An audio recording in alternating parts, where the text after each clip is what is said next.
What's good? What's happening? Hi, boy. The Polar Express, explained by an idiot, bro. Probably one of my favorite Christmas movies. I know a lot of people hate this, all right? But this is mine's right here. This is my shit. You hear me? This is my shit here, boy. I ain't gonna lie. Welcome to the Polar Express, where it's Christmas. And this kid does not My believe in cum- Merry Crisis. Infectious homie has also convinced his little sister of that, and some older version of himself is narrating over this in a Tom Hanks voice. He pretends to be asleep while his parents walk in and give him a wet sloppy kiss goodnight, like he doesn't believe in Santa anymore. Guess that's the end of the magic. Goodnight, you little.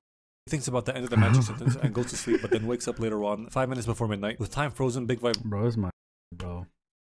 I know there's better Christmas movies than this, but like you can't sleep on this, bro. You can't hate on this. This was a good movie to me, bro. No cap.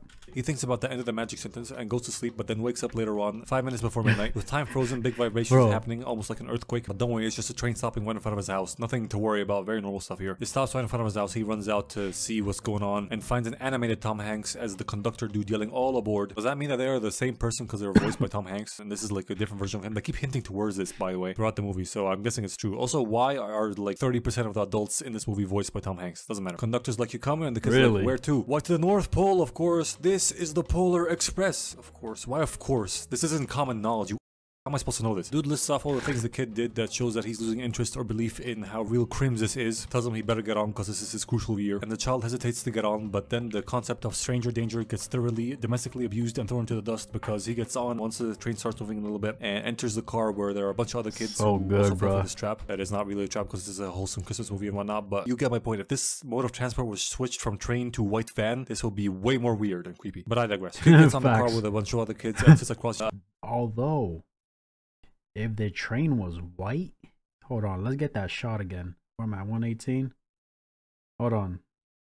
With time frozen, big vibrations happening, almost like an earthquake. But don't worry, it's just a train stopping right in front of his house. Nothing to worry about, very normal stuff here. It stops right in front of his house. He runs out to see what's going on. If this was a white train, bro,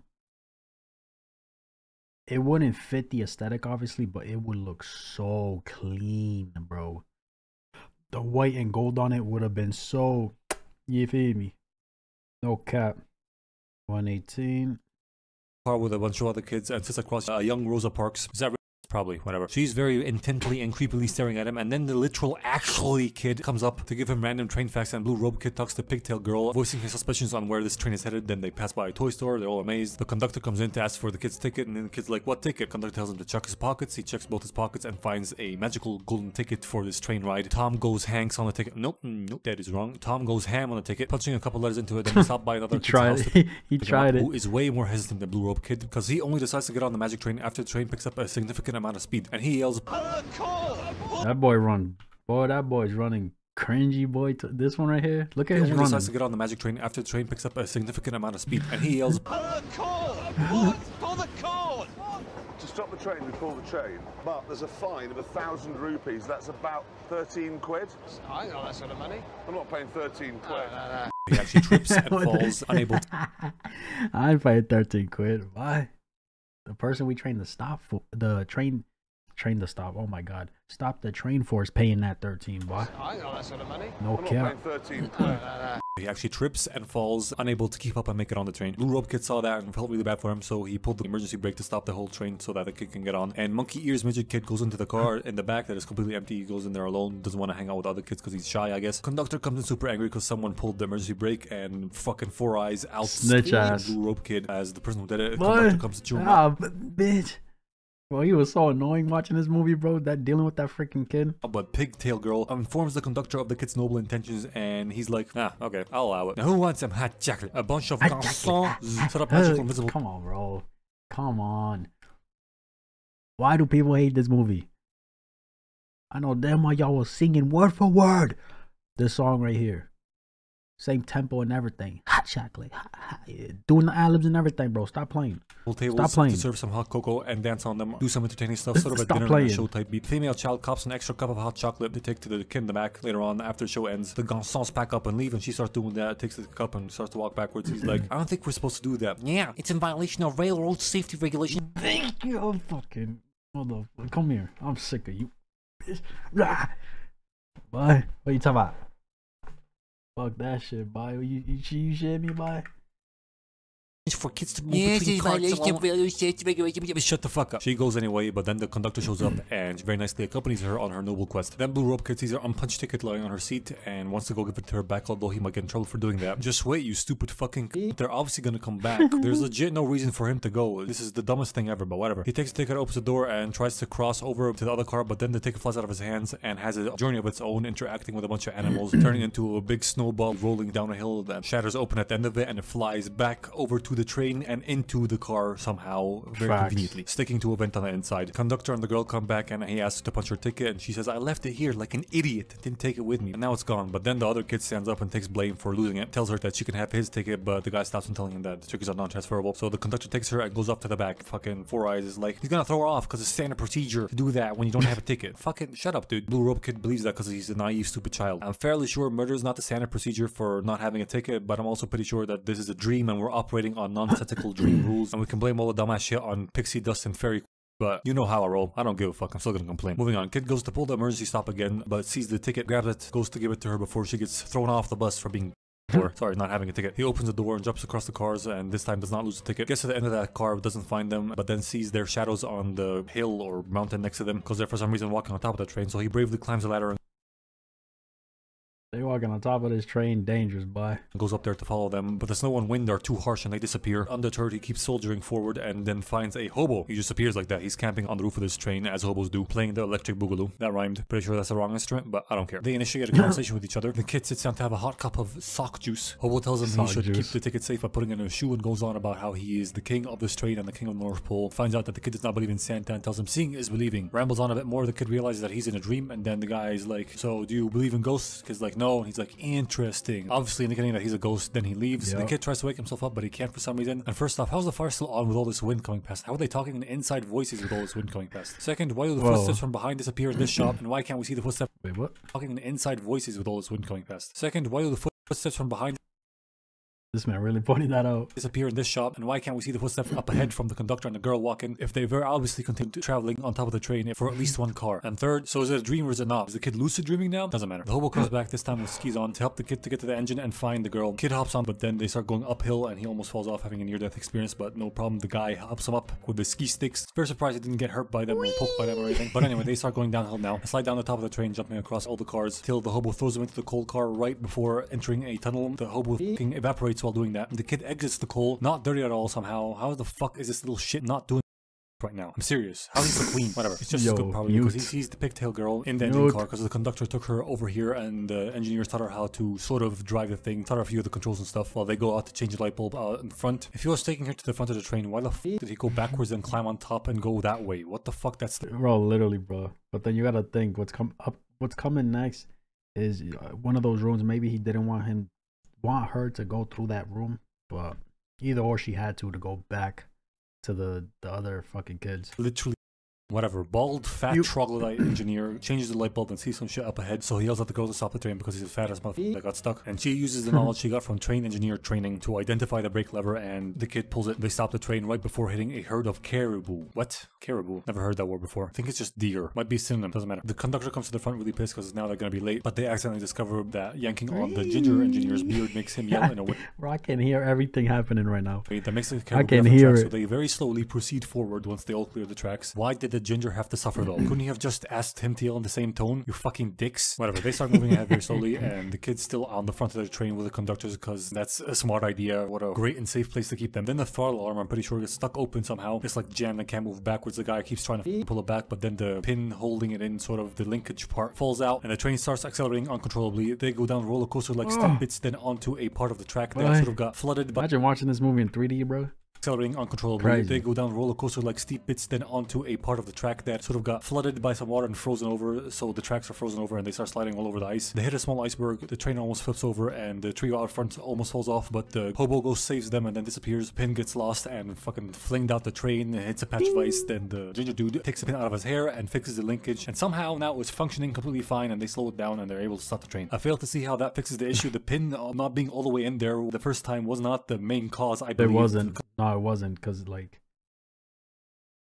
it wasn't. Yeah, because if it was all the way around, it would Wouldn't it still stop it? It's just the thing holding the arm in there. It's not the thing that's like preventing it from having its full range of motion or whatever. The train is stopped now, but because the old pin flew out and hit the ice and started doing an Ice Age scrap move, causing cracks in the ice and forcing them to move or they get fucked and fall into the water. So the engineers slam into reverse and somehow pull a sick fucking J-turn and start Tokyo drifting the whole goddamn train.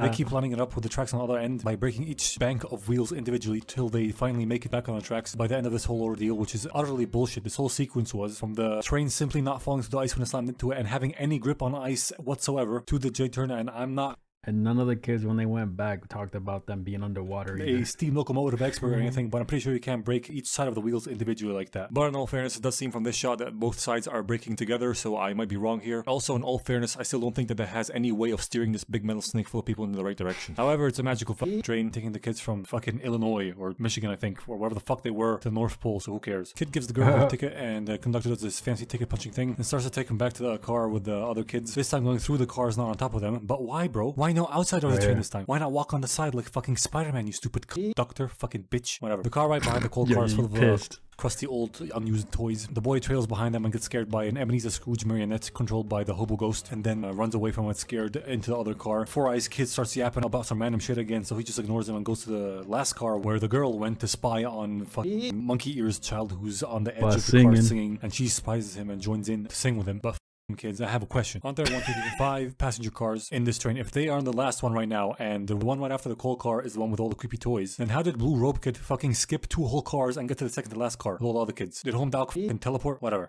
When Ape Ears finish their duet, the kids see the Aurora Borealis, which means they're nearing the North Pole, or basically in it, because the conductor points at Santa Claus City, or whatever it's called. They enter this magical elfical place, and it's completely empty of everything else, because the elves are all going to the city center to see Santa give the first gift of Christmas to one of these kids that are on the train. He's gonna pick one of them at random and give them the first gift of Christmas. It's a fucking whole big thing. They get to the city center square, unload all the kids into 2 lines, but the last Ape Ears kid doesn't get off, so the girl and Blue Rope Kid go up there to try and get him down there so he can enjoy Christmas and whatnot. But while getting up there, the kid accidentally unlatches the last car from all the other cars, and they go up there trying to convince him to get down, like, come on, get down there, it's Christmas, it's Santa's there. He's like, Christmas just never works out for me, fucking calm down and stop being a bitch. But then the last car starts rolling down the hill.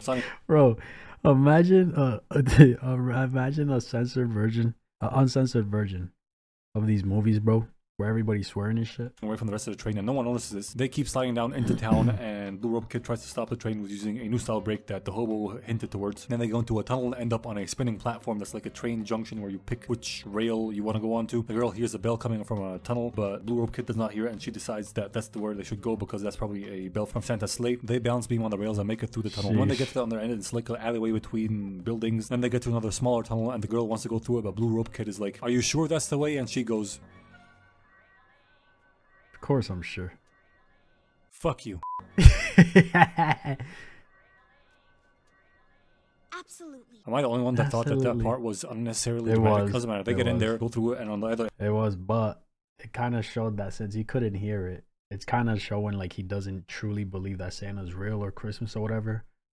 So since they believe it's real, they can hear it. You know what I'm saying? Because then it just you'll see at the end. Then they get into a like factory, and there's some last few elves working who are judging the last few kids on whether they're naughty or nice. They're led by this Napoleon elf. Why are the kids on TV's real human childs and not animated ones? Who cares? They finish judging this child, and then they get into the pneumatic chute to get to the square as fast as possible because it's the fastest way. The kids overhear that, and once they're gone, they hop into the pneumatic as well. But the girl presses the middle button, unlike the elves who press the very right button, which leads the pneumatic train to shoot them over to the gift wrapping part of this factory. They bounce along the conveyor belt and get to another section where the gifts are like rolled out, and it starts operating again because one more gift is being shot out that is addressed to this kid who we found out is called Billy. He jumps after it, and they enter the next part, which is a amusement park slip and slide deal thing. That oh my god, bro, this scene is called Billy. He jumps after it, and they enter the next part, which is a amusement park slip. This scene had me and my sister rolling, bro.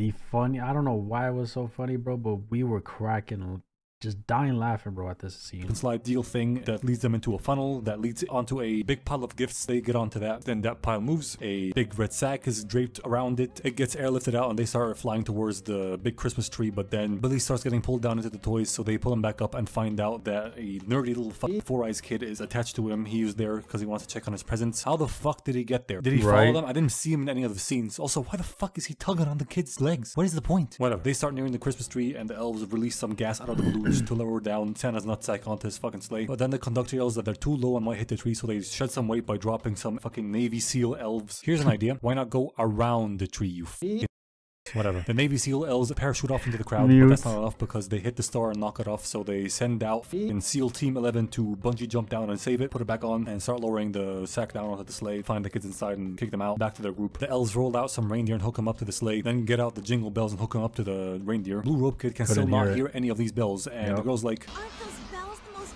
beautiful sound? no, actually they sound god-awful annoying as hell. Anyway, everyone keeps hyping up Santa's grand entrance like it's a fucking Drake concert. He comes out, everybody collectively loses their shit. Blue Robe Kid yells that he cannot see him, although the other kid, the shorter one, fucking satellite dish ears, is yelling that he can. So fuck logic, right? Short one can see, tall one can't. Whatever though. He keeps struggling to get a good look at the big man. Then a bell flies off the reindeer and lands right next to him. He picks it up and shakes it and still can't hear anything. Then he goes, fine, I believe. And he can finally hear something from it. Then Santa, who's also voiced by Tom Hanks, shows up behind him. He's like, sup, bruh. While the annoying actually kid is like, ooh, pick me for the first gift, please pick me. Fuck that kid, boy, he's so annoying. Man, yeah. Shut the fuck up. And he goes over to the sleigh and picks Blue Robe Boy to give the first gift of Christmas to. Sits him on his lap and the kid tells him what he wants. And apparently he wants the fucking bell of everything you could have got. You could have got a fucking new PS5, dumbass. No P5, new house, there's anything. Or PS1, whatever the fuck you had at the time, I don't know. Anyway, kid gets the Polar Express, I think I would. PlayStation 3? No, I think I had the PlayStation 2 or 3 when this came out. Well, time finally unfreezes and it's time for Santa to fly off and deliver all the gifts to the millions of kids all over the world. He takes off, flies around a bit, then enters a wormhole. The elves party, the kids get back on a train with the conductor punching their tickets completely, finishing the words on them, and each kid is supposed to have a lesson on their ticket. Four Eyes goes, this says lean. It says learn, dipstick. Now get on the fucking train. Honestly, that's a pretty stupid lesson to give that kid because doesn't he learn enough? Isn't he a know-it-all in this movie? Wouldn't a better lesson be humility? Nah, that ass. Or whatever fucking Santa told him. Whatever. Really Big Ears gets a very special ticket that has multiple words on it that change all the time that says depend on, rely on, all that sort of stuff, telling him that he can depend on other people. Rosa Parks gets the word lead, saying that she can be a leader and be more confident in herself. And Blue Robe Kid gets the word believe, saying that he should believe in stuff more and whatnot. He gets on the train and finds out that he lost the belt because he put it in the pocket that was ripped and it fell out, but it's too late to go look for it now because it's already started moving. He's pretty bummed about that, but it is what it is. And once they get back to the mainland, I guess, and drop everybody off at their houses one by one, he gets off at his house and says goodbye to the conductor. The conductor says this: one thing about trains, it doesn't matter where they're going. What matters is deciding to get on. That is the most retarded piece of nonsense advice I've ever heard in my entire life. Because whether or not you get onto a train completely depends on where the fuck it's going, you dumbass. What if you end up getting my entire life? Because whether or not you get onto a train completely depends on where the fuck it's going, you dumbass. What if you end up getting on a train that you don't know goes to hell, you stupid? I think what they meant by that message is like, take the risk sometimes because you never know. You know what I'm saying? That's what I got at least. Whatever. Kid gets into his house, he goes up to bed, then is woken up in the morning by his sister telling him that Santa was here, so he rushes out of bed and tries to put on his robe, but rips it in a very deja vu way. Then he gets down there, they unwrap all their presents, but find one last small gift that is for him. He opens it, and it's the fucking bell that Santa gave him and a note from the big man himself. He and his sister can hear the bell, but his parents can't because they are non-believers, and eventually when they grow up, his sister stops hearing the bell, but he never stopped believing, so he never stopped hearing it. So, was it a dream or was it not? I'm still on that question, bro. I'm very confused here. It doesn't matter, though. This movie gets 10 Chryslers out of 8 heated blankets. 8 heated blankets. Damn, bro. W video, bro. W movie, you know what I'm saying? I don't know why people don't like this shit. No cap. Was it a dream? I mean, you could say that. You could say that, but that explains the... How did he get that bell and a note from Santa and all this? You know what I'm saying? I don't know. Maybe I would have watched the new Hot Boy video before opening presents. I remember the animation looking so much better when I used to watch this. I actually thought it was a live action. It looked so good, bro. It still does to this day, I ain't gonna lie. Watching Hot Boy after opening gifts and talking with family feels like a fever dream. This is weird, but when I watched this movie as a kid, I kept thinking to myself, man, I can't imagine how I'd go through all of this in just pajamas. If nothing else, I'm thankful to this movie for motivating me to motivated me to buy a bathrobe when I was only like 8. Shit, crazy, bro. W movie. I don't know how people hate on it, man. I ain't gonna lie. Let me know what you guys thought. That's my reaction. If you enjoyed this video, like, subscribe if you haven't. I'm out.